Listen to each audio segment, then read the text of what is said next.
Hey, welcome back to Fish Food. I am your host, Keila Hill-Trawick, and today we are talking about narrowing down your service offerings.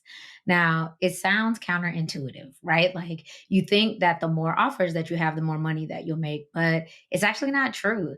I've seen a lot of instances where reducing the number of offerings that you provide really amplifies and exceeds your profit and revenue targets from years before. If you take Little Fish as an example, when we went from a buffet of services to a solid two or three, we more than doubled our revenue in 2 years. So I know what I'm talking about. This isn't for everybody, but it is a really good way to get paid more while not doing as much work and not starting from scratch every single time. So let's get started.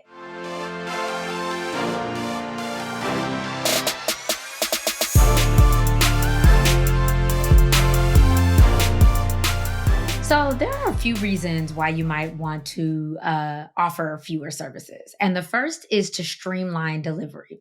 Now, when you are working with multiple types of businesses with a lot of different service offerings, it can feel like you're starting from scratch every single time. And so that means that you never really get a good handle on how to onboard people the same way, on how to provide the service the same way, on how to provide a deliverable that looks relatively the same for everybody who works with you.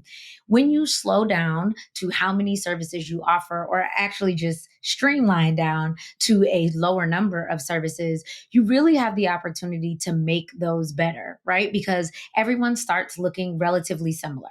We're going to have to do some customization for every client because no one is exactly the same, but your baseline should be pretty similar because everyone is in the same type of service. So, the first thing that narrowing down your service offerings does is it really allows you to help hopefully make it easier for you and your team to be able to bring in clients and provide a service that can move in a more efficient manner because it doesn't seem like everybody needs something completely different. I'll say that this is especially true for people with teams.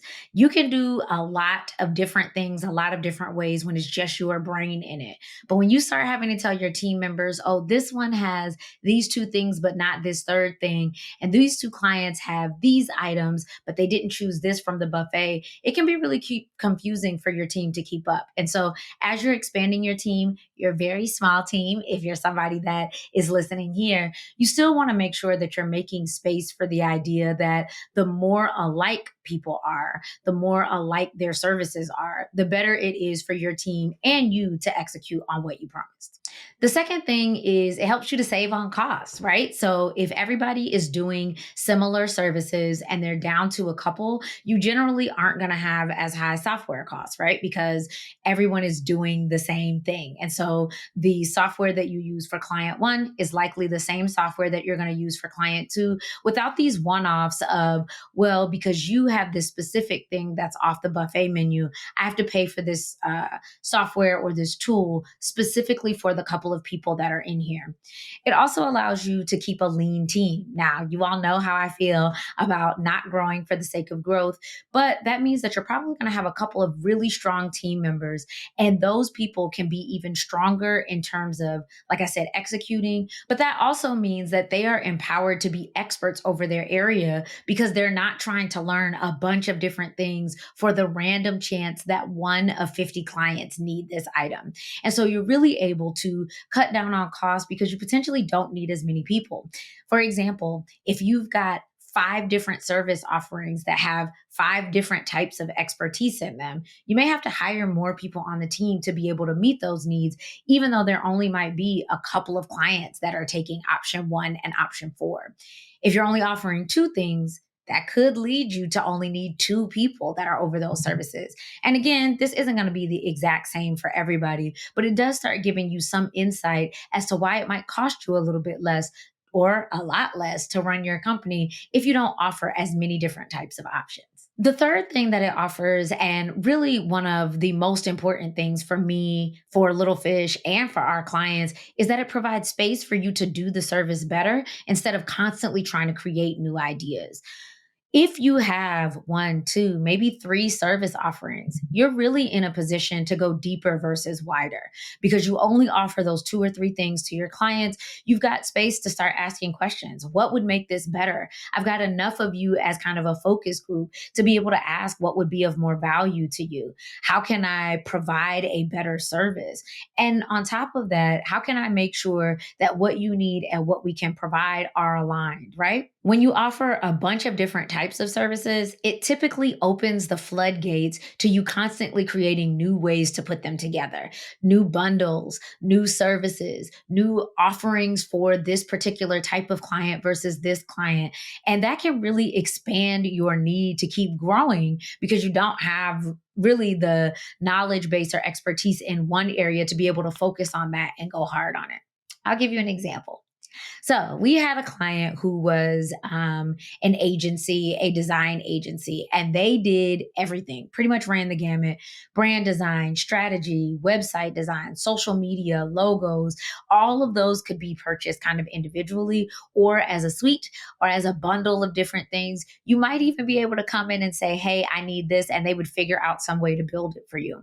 Well, what that meant was that they had a lot of different contractors, a lot of different team members that were kind of mini experts in these areas, but they couldn't have a solid way to say, this is what we do, this is what we do well, and this is why we can charge so much for it. It meant that they had a lot of smaller, potentially lower cost items as opposed to a few higher cost items that were able to bring in the right clients at the right level of service, doing the right thing. The other thing is they were touching a whole lot of different industries. And maybe you've run into this. Maybe you're a service provider that provides services to healthcare and beauty and other agencies and e-commerce and restaurants and hospitality. And what that means is that every time somebody comes in, one, there may be a learning curve. If you've been working on 5 different types of companies and now here comes a restaurant, you've got to learn all about what their industry looks like and what they need. But then on top of that, it also creates a gap in what you promised is going to be delivered and what you're actually able to deliver. Because essentially, if you had fewer things, you could provide better strategy, better advisory, better insight because you've got a bunch of people that are in that same place. Ultimately, this client decided to only offer 2 different services. So they've got brand strategy and they had website design. I mean, there were some more in between there. And if you're an expert in this area, you know the terminology. But essentially, there were no more of this buffet, pick what you want, a la carte, and add it together. You could fall in one of those 2 buckets. And because of that, they were able to provide a more holistic experience, right? They're able to say, hey, as part of this, this is what's included. I will do this, this, this, and this. This is the deliverable. And here's where you will end up at the end, what you'll be able to be provided. And what they knew as a result is when they went from client number 50 to client number 51, it wasn't going to be a slog. They knew exactly how that person was going to be onboarded because there were only 2 paths for them to go down. They knew exactly what questions to ask to really get the work done more efficiently. And because of that, they were able to provide a better client experience, which allowed them to charge more money. All right, so let's say you're with me, right? You are ready to start thinking about how to offer fewer services to your clients. Where do you start? I say you start by asking yourself a few questions. The first one is, what are you good at? What is the thing that you do that lets you stand out from your peers and other people in the industry?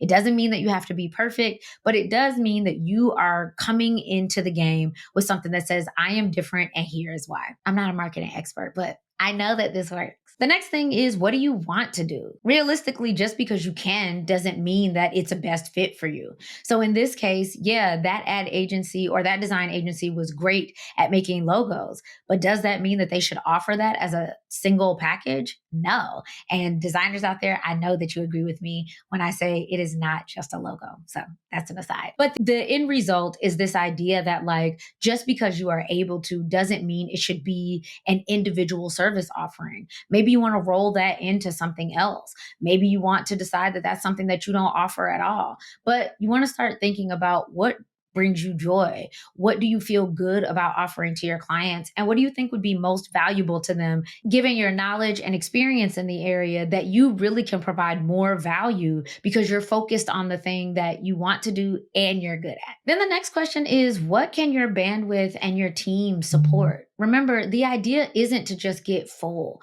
If you think that your max is 20, you don't want your goal to be 20 clients. You'll be maxed out and not be able to make any improvements. Your goal is enough. What gives your team enough money and enough space to be able to make improvements, to rest, to daydream, to really give your business the influx of creativity that it needs in order to go to its next iteration, or just to give you all some space to not feel burned out and overwhelmed? Finally, as the accountant here, I would be remiss if I didn't ask, what will this do to your financials? Money matters. You've got a team to pay, you've got resources, you may have rent, utilities, a space that you're paying for. There's all kind of costs that go into the business. So by no means is this a pick what you want to do and forget what the money is. It will come. It will come, but you do need to be aware of how this will affect your future financials. We did an episode on budgets and forecasts that we'll link for you, but really you want to look at that. How much would it cost for you to make these changes? What is the forecast of your revenue? What do you expect to make if you narrow down your service offerings? And some people leave and some people stay. Overall, you just want to make a realistic plan of what this new version of your business is going to look like. Now, once these questions are answered, you can start cutting the list. First, start by removing the services that you're no longer going to offer from your website and your communications. You don't want people to start coming in thinking that they're going to pay you one amount, or thinking that they're coming in for one service and have to find out later down the line, by the time you get back to them, that it is no longer an option for them. So if you don't want new clients in these old services, take them down. Next, make a list internally of affected clients. There's going to be some people that you already know based on the projects that they're in. It really doesn't make sense to keep going with them based on the new direction that you're doing. You may realize that they just want the one-offs and you want to do a holistic plan. And if that's the case, you want to know who you're going to have to talk to about that sooner rather than later, so that you can give them space and be able to, if it happens this way, let them go with integrity. All right, we already talked about the forecast and budget, but this is the time where you're going to want a scenario plan and start looking at, okay, if I had this many new clients and this new service, what would that look like? What would that cost me? Does that mean a change to the team where I'm going from 4 part-time people to 2 full-time people? And how will that adjust how we're able to take on work? Again, how we're able to onboard. We'll have a whole episode about onboarding because it's so important. But basically, how can I bring people in and make sure that they're taken care of so that I can charge this new price that I'm looking at, and also be able to support them on the back end with additional or reduction in costs based on those changes? The next thing is to alert your current clients that change is coming. Remember, it is much cheaper, much more efficient, and honestly, it just feels better to be able to keep clients versus to go out and have to chase new ones. They already know you. They already trust you. They know your value. And who knows, they may have been looking for a service offering like what you're changing to and just didn't realize that that was an option with you, because it wasn't. But now it is. Nobody wants to fire clients that they like. It doesn't feel good, but you've got to make a decision that works best for your business. And the best way that you can do that for you and also support your clients in their next steps is to make sure that they have enough time to be able to make a new decision if they need to. Finally, start taking calls for new service. Start asking the right questions for this new or potentially new client that is going to go into these new buckets of services. The sooner that you can start getting people on the roster, talking to people about what they're looking for and what you offer, the sooner that you can make small tweaks or even large tweaks to what you thought you wanted to offer in order to make sure that this new limited suite of services is exactly what people need and what they'll pay you for. So I've probably said this before. I say it a lot. All money ain't good money. And it's hard to be an expert in your field that can provide value to clients when your hands are in a bunch of different buckets. So start looking at your suite of services and ask yourself, could we do less for more?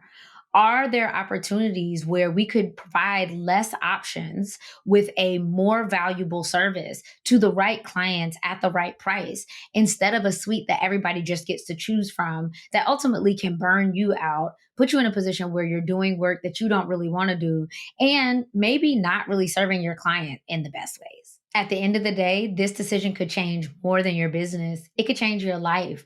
We talk a lot about getting time back here and really making enough money so that you've got space to start thinking about other ways that you want to live, other ways that you potentially want to run your business.